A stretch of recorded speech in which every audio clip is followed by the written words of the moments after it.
Ornstein versus Romano. Who is the one you trust the most to give you the transfer news that you believe your club is going in the right direction? When I say the right direction, it's just breaking news more than anything else. But the difference is both men have different tactics approaches when it comes to breaking the news for you to get excited, whether your club is doing the right thing in your eyes or doing the wrong thing in your eyes. But David Ornstein is class, isn't he? Fabrizio Romano is a pacey guy. Romano didn't make it very trendy with the words, here we go, when it comes to putting something on Twitter, X, as it's now called. When he first came relevant, I mean, he'd been doing this stuff for years, but I think just after COVID, he just, I don't know, it just took off. He's like, who's this guy? Romano, okay, my God, he's breaking news left, right, and center. He's giving exclusives. He's giving this, he's giving that. As soon as he says, here we go, then everyone else was tweeting, here we go, here we go, here we go, trying to copy Romano. The amount of fake accounts of the Romanos are coming out because he was just that popular. He gained loads of followers overnight.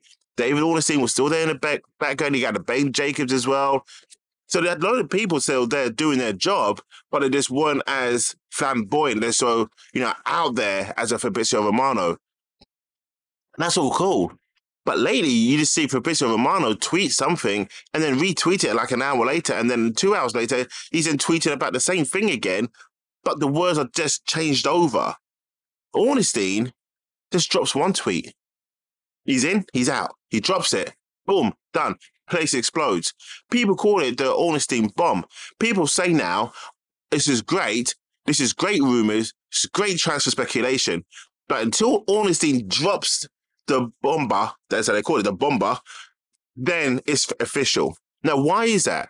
Ornstein just has a different tactic approach.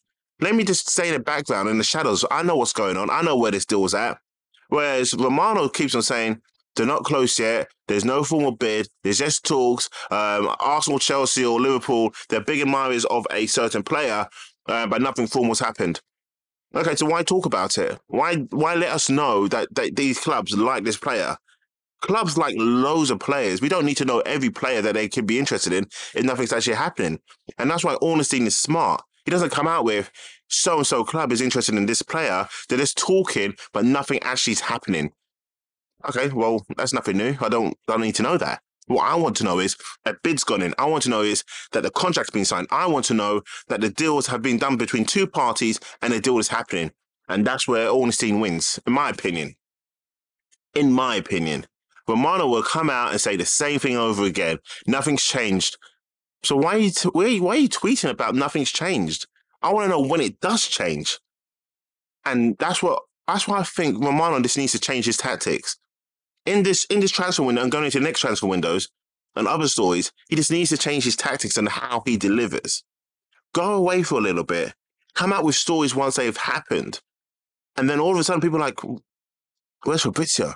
I'm missing a Fabrizio news. Hence why Ornstein wins. He wins so well because he lets Fabrizio do all this running, tapping in other people's work as well. They'll release a tweet. This is an exclusivity. This is a deal that's happened. And then Romano comes in and they say, blah, blah, blah, blah, blah, as reported by, as reported by, as reported by. So when people are like, are you even getting exclusivities or are you just tapping in everyone else's work?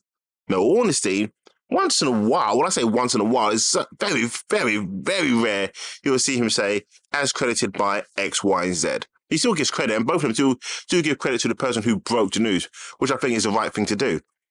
But when Ornstein breaks news, my goodness, it goes into meltdown. It really goes into meltdown. Fabrizio breaks news.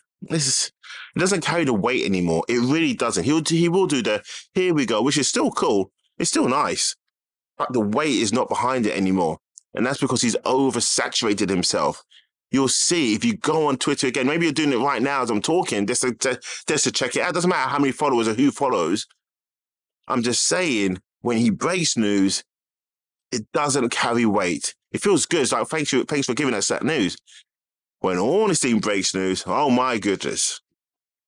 You get excited. You feel the deal's done. Yes, we can really go on it. And then when you're watching either my YouTube show or someone else's YouTube show, actually talking about YouTube shows, you're watching TK24 Sports right now on YouTube or somewhere else. Why haven't you subscribed yet? Why haven't you liked, turn that notification on, and why haven't you damn well comment? You got to comment. You got to say some stuff. What's your thoughts on this topic anyway? What is your thought on this topic? Who do you trust more, Romano or Ornstein? Who is your guru, should I say, is a better term to put it. So I would love to know. But again, Ornstein versus Romano, who is your guru? Like, subscribe, turn the notification on. I'm Ty Knight here for TK24 Sports.